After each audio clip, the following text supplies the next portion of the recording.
Okay, so today we are going to be looking at torque, work done, and power.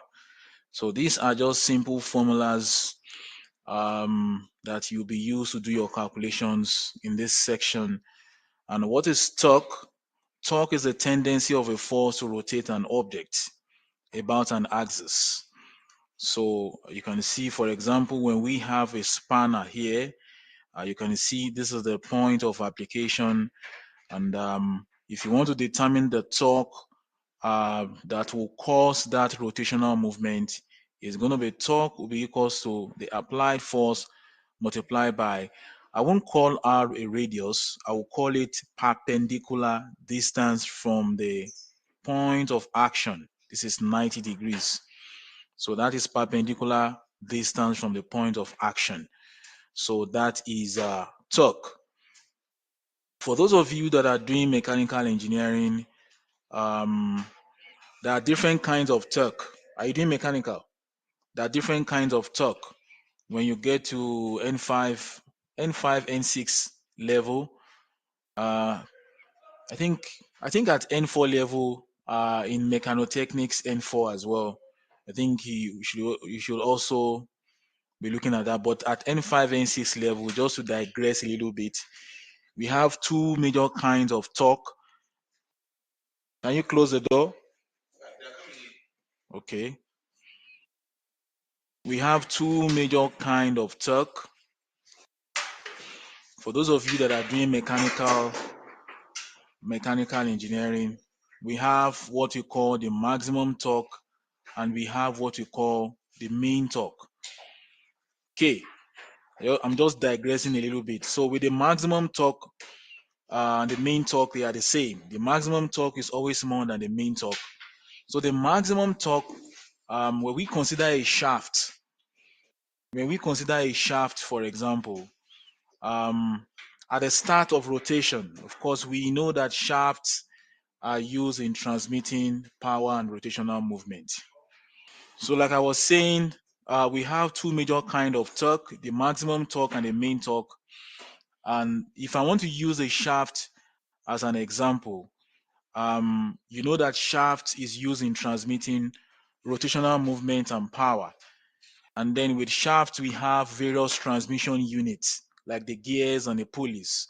So the torque at the start of rotation is referred to as the maximum torque, and the torque during rotation is referred to as the mean torque. So the mean torque is a normal torque, but from the mechanical point of view, the maximum torque is always more than what? Is always more than the mean torque. Okay. But in this aspect here, we're just going to be looking at torque, introduction to the concept of torque, which is force multiplied by the perpendicular distance. And also as well with the work done by torque, of course, with the work done, the formula for calculating work done is force times distance. And then if it is assumed that this spanner has exhibited 360 rotational movement, uh, that will give us pi d, because that will give us the circumference of a cycle. And then we are now going to arrive at this formula. So with the work done is actually, I would say that the formula is 2 pi nt, but because it said that for one revolution, so you can write the formula for your work done as what? As 2 pi t. So this one is a normal torque. You can as well write this in a comprehensive way by saying this is 2 pi applied force multiplied by the perpendicular distance from the line of action. There's a line of action here, a perpendicular distance, so which is the r. Okay. Another aspect here is acceleration torque. Now, with the acceleration torque, I would say that acceleration torque is the same thing as the mean torque. Remember, I said that here, from the mechanical point of view, the maximum and the mean torque. The maximum torque is the torque at the start of rotation. And we are talking about the aspect of shafts now. And I said mean torque is a torque uh, during acceleration, or it is the torque that will maintain the rotational movement of the shaft. So I would refer this acceleration torque to also mean mean torque as well, because they said this is the torque required to accelerate an inertial load. It can also be referred to as torque required to maintain acceleration, which is what I said. Um, with the acceleration torque, there is a formula which is a product of the moment of inertia multiplied by the angular acceleration. Okay, so with the with the moment of inertia is the property of an object um, to or is a property of an object that characterize the resistance of that object to change in rotational motion. That is what we mean by moment of inertia. It actually measures the resistance of an object to change in rotational motion. And I think it's measured in kilogram meter squared. So with angular acceleration, we already know what that means. And also with the acceleration torque as well. Torque is measured in Newton meter. Okay, there is a formula for calculating power that is stated here, which is torque multiplied by angular displacement. And there is another formula again. Let me just create another slide. There is something that I want to add here to this information. When we talk about power, right? Power is a function of torque. Okay, so power is directly proportional to torque. Now, when we use shafts as an example, so with power and torque, torque is the force that causes the rotational movement of the shaft. So, and power is equals to torque multiplied by angular velocity. That is, we know that because the shaft will rotate rotationally, it will exhibit an angular what we call an angular velocity.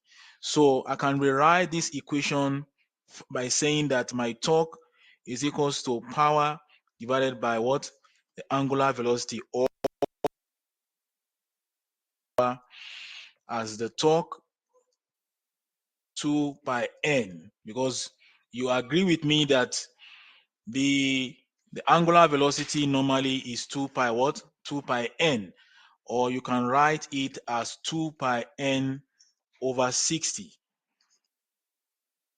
Now, with your n being in what? Revolutions per second, and your capital N being in what? Revolutions per minute. So you can write the formula for your power to be equals to 2 pi nt, or you can write it as 2 pi nt over 60. Okay, so this formula is valid if you want to calculate power. So if you are to determine the rotational frequency in revolutions per second. So from this equation, you can easily say that your rotational frequency is equals to the power that is generated divided by 2 pi multiplied by torque. And there are cases whereby you would have to determine the torque first by using the formula for calculating torque. So this is an additional formula that we want to add here when you want to calculate your power. There's another aspect here, which is an aspect of belt drive system, but we'll look at that when we are solving those questions. Those analyses are not included here. So this one is used in determining the rotational frequency. Rotational frequency.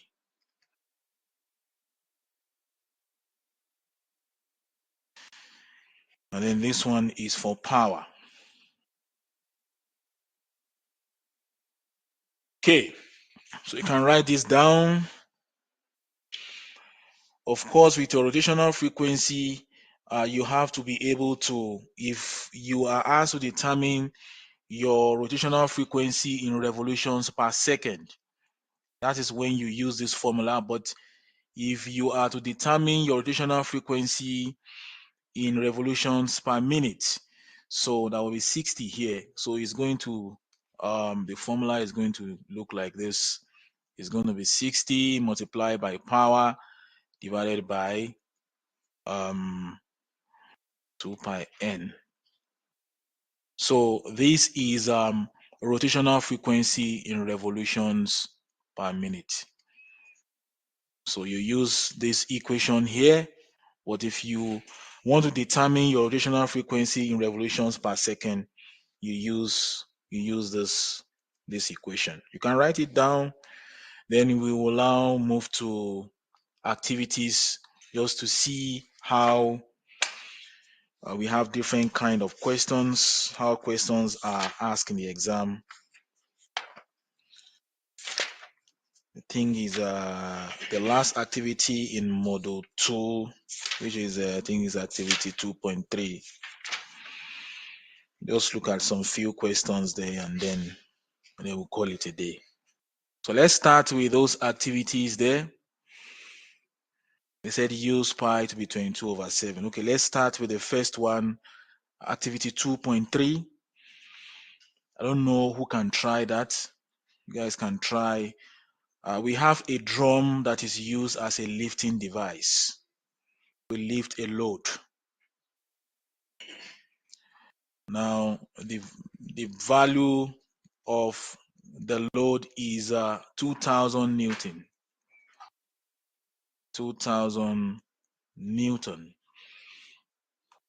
If the diameter of the drum is, we're given the diameter of the drum is 0.4 meters.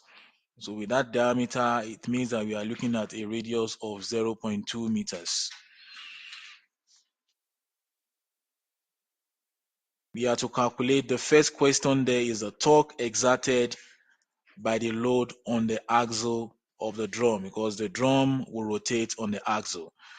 So how do we determine the torque? We know that torque is equals to force multiplied by a radius. But in this case now, our torque here, the force here is the load multiplied by the radius. The load is 2000. The radius of the drum is 0.2. So here, where is Linda? She ran away because I told her to be giving me answers here. So who is going to be Pabalo? Give me the answer. Huh? Yeah, 0.2 times 2000. So the torque here is going to be 400 newtons meters. So we are starting from the easy ones. The power, that will determine the power if the drum rotates at 15. This is 15 revolutions per minute. So we can use the normal formula for power, which is 2 pi nt.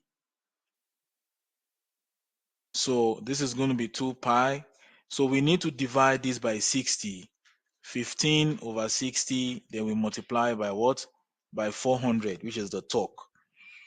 628,57.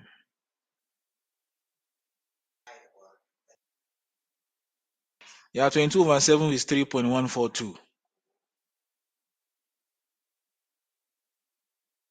62.57, right? Watt. The unit of power is watt.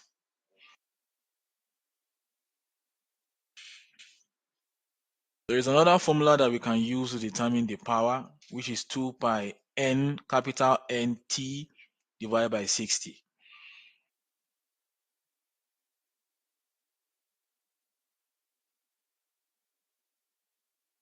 We just start from the easy ones. The next question there, this one is just 3 marks. data, the torque on the spindle pulley of a machine is, let's extract the value of torque, which is 80 Newton what? Meters. Now, that drill has a diameter. For some of us that have seen a drilling machine before, a drilling machine uses drill bits to perform drilling operation. This is for the mechanical student. And then that drill bit has a diameter. So the drill bit is fitted to the tool post to perform a drilling operation. So the diameter of this drill here is 15 millimeters. So it's fitted to the spindle. The spindle is the rotation. You have to determine the cutting force on both sides of the drill. The cutting force on both sides. Who can try this? Cutting force. You're just going to use this formula. Torque is force multiplied by radius, which is diameter over 2. And then you just substitute the value of your torque, which is 80. You are looking for the cutting force. You have to convert this to meters. So you have to convert, that's 15,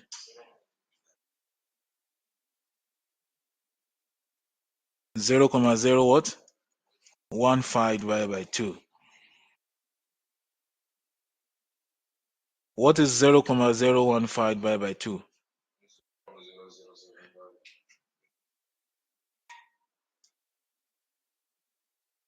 0.00075. This, right? Two zeros. Okay.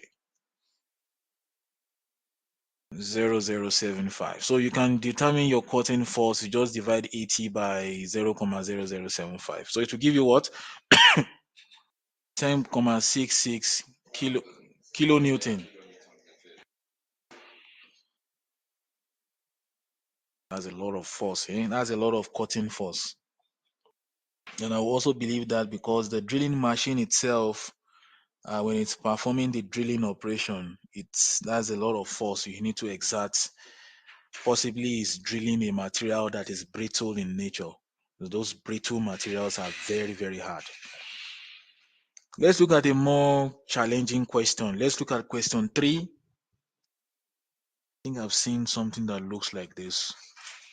4, 3, 7. This is 14 marks. Okay, let's look at this. They said the tractive forces on both sides of a belt drive. The way they are asking their question here is only someone that is mechanically inclined that will be able to relate. I think for someone that did electrical, I'm not sure if you're familiar with the concept of belt drives, tight side tension. You guys are doing mechano 4, right? The tight side tension, the slack side tension. Okay, so let's look at this question. The tractive forces on both sides of the belt drive, 800 Newton and 500 Newton. So let's just say this is F1. Let us write the two forces down. The diameter of the drive pulley,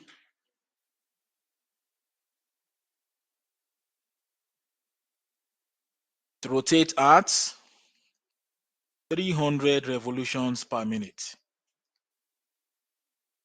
You have to calculate the torque on both sides. Torque is what? On both sides. Let's calculate the first one, d over 2. So this is going to be 800 multiplied by what? That's 0.34 radius. You get that. On both, that is T1. Torque on both sides. The one for T2, I'm going to use the tractive force, which is F2 multiplied by d over 2. The F2 is what? 500. My d over 2, of course, 0.34. Pabalo, give me the answers for these two.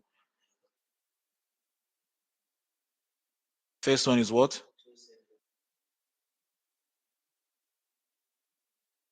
Next one is what? 1. 170 newtons.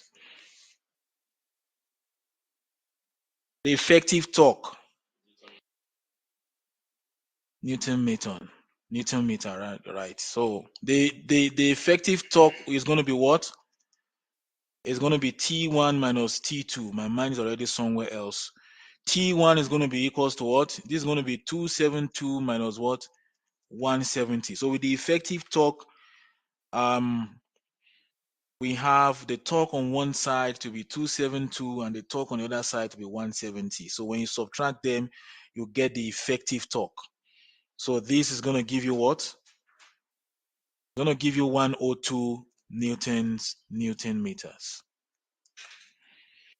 I need another slide here. Can you try the power transmitted by the separate forces? How do you determine that? I'm going to be reading from here.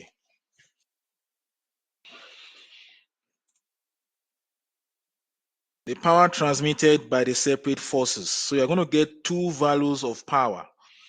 T1,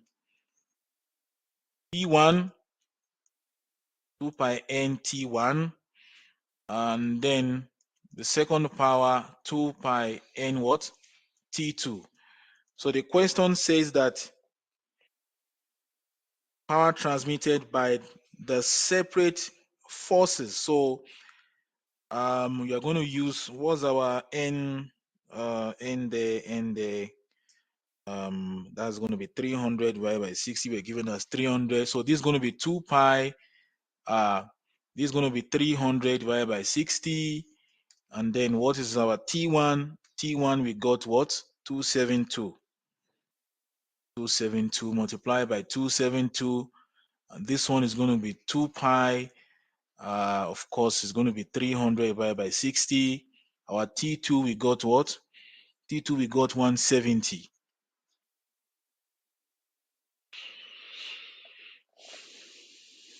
That should give us the answer. Can give me in terms of kilowatt. 8.5 what? 8.545. And then the second one?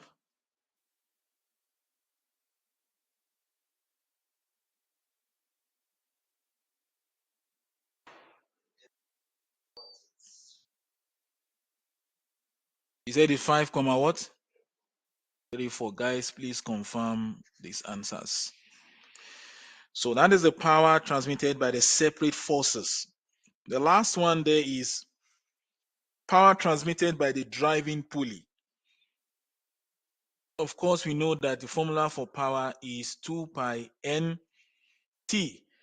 Now, the power transmitted by the driving pulley, here we're going to make use of the effective torque. Effective torque. So we consider the force on both sides. So the power is going to be equals to 2 pi n. Did we calculate the effective torque somewhere? 102. So we will just substitute. So it's going to be 2 pi 300 over 6 is what? Is 5. 300 over 60 is 5. Multiply by 5, multiply by 102. So the power is going to give us what? Power transmitted by the driving pulley, 42 watts. So you can leave your answer in kilowatt, 1, 2, 3.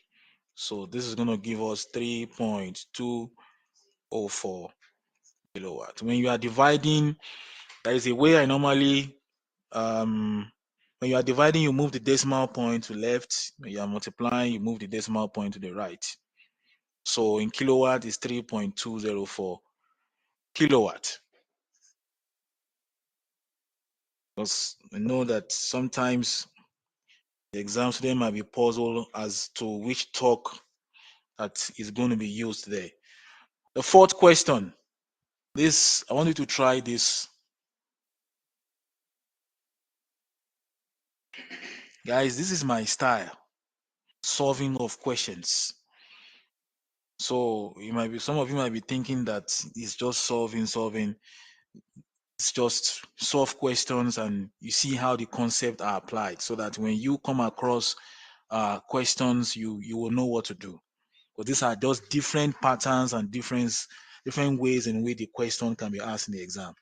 Okay, so I want you to calculate the rotational frequency in revolutions per second. I want you to give me your answer in revolutions per second.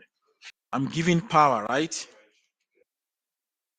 Because power and rotational speed goes hand in hand. So I'm going to write this as N equals to what? P divided by what? 2 pi T, right? So my power is 5 kilowatt. That is 5,000 watts.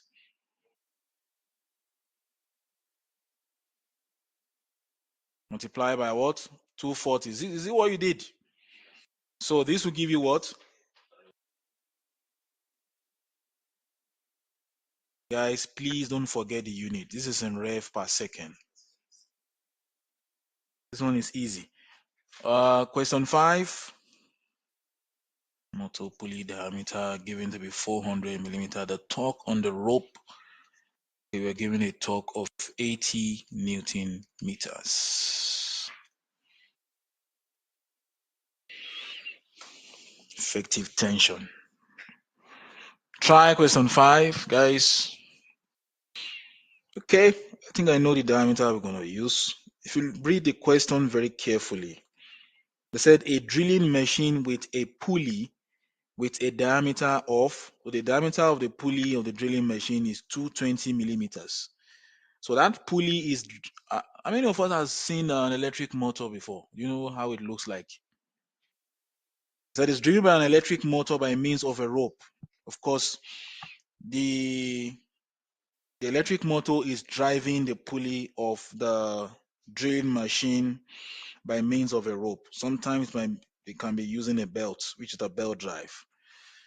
So the diameter of the electric motor pulley is 400 millimeters. So we are to determine the effective tension in the rope. Now, the electric motor is the driver, right? Is driving the drilling machine pulley. So we are going to consider the diameter of the motor pulley. So most of the time, in a belt drive system, or if the system is using a rope, you have the driver and then we have the driven. The driver is the source, which is the electric motor. So most of the time when you are doing calculations, we normally use the diameter of the driver, the source of the drive. So when we have a pulley on an electric motor and then we have another bigger pulley attached to a machine, so the diameter that you actually consider when you are doing your calculation is the diameter of the pulley that is attached to the source of the drive, which is the electric motor. So we are going to use 0.2 there because the diameter of the electric motor pulley is 400 millimeters. So that's the diameter you're going to use.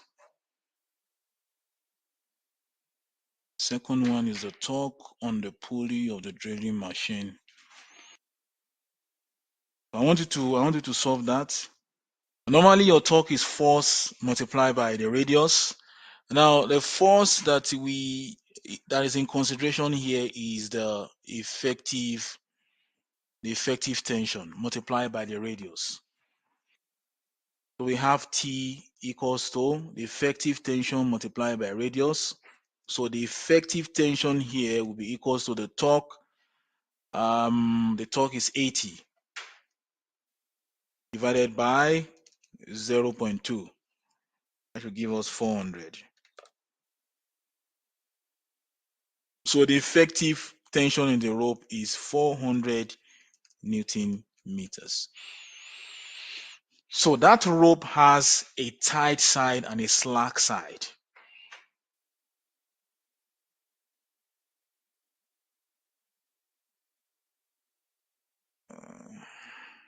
Let me just do a rough sketch here.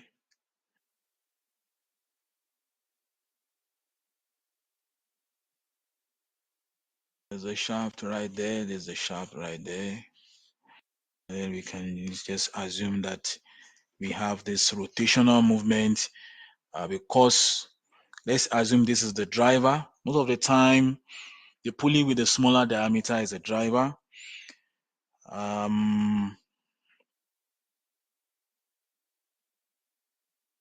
let's assume this is the driver right here. Diameter of the electric motor pulley is 400. Diameter of the drill. Okay, this one is the driver. Okay, because there is a rotation here, there is going to be a pull here at the start of rotation. So this is the tight side, which is denoted as T1, and this is the slack side, which is T2. So with this effective tension here, they are telling us that T1 minus T2, which is the effective tension, is equals to what? 400 Newton meters. I'm just digressing a little bit just to explain what the effective tension means. Because a rope is involved and we have two pulleys that are driving each other, one side of the rope will be tighter than the other. So T1 is denoted as a tight side tension. So T1 is always greater than T2. There is a way you calculate the tension ratio, but I think it's not, you don't need to learn that here. Okay, so this is what it actually means. It means that T1, the tight side tension, minus the slack side tension is 400 Newton meters. Let's look at the second question there. The torque on the pulley of the drilling machine. Let me use this textbook.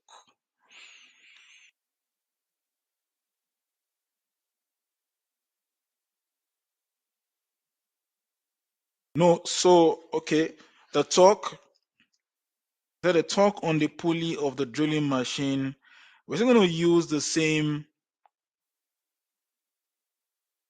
formula. So torque is going to be the effective tension multiplied by the radius. What did we get as our radius here? The radius that we're going to use, the diameter of the what? Of the pulley on the drilling machine. Because I said we should determine the torque on the pulley of the drilling machine. So we are going to use 0.22220 divided by 2. So this is from the original. So the force multiplied by the radius, or you can write this as torque equals to the applied force D over 2. So the force in consideration here is effective tension because it's in Newton. So with this one here, we are going to calculate it as the effective tension that we got is 400, right? So it's going to be 400 multiplied by 0.220 over 2. So the torque on the pulley of the drilling machine will be what? Pabalo, give me the value.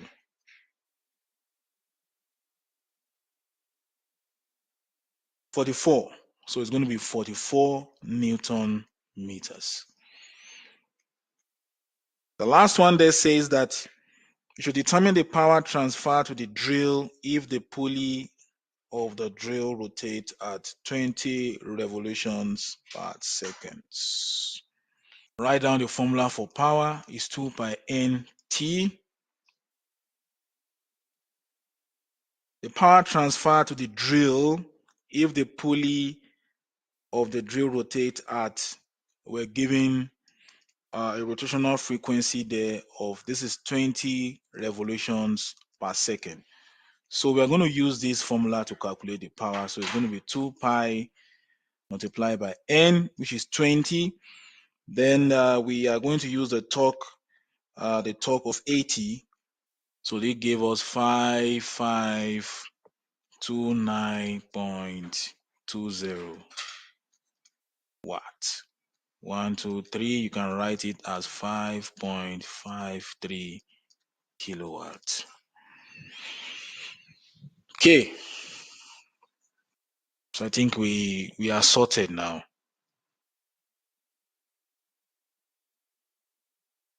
Let's carry on. There's another question here. I think I'm jumping to question 8. which is 7 marks. I want you to solve that question, question 8, question 8, question 9, question 10, 8, 9, 10.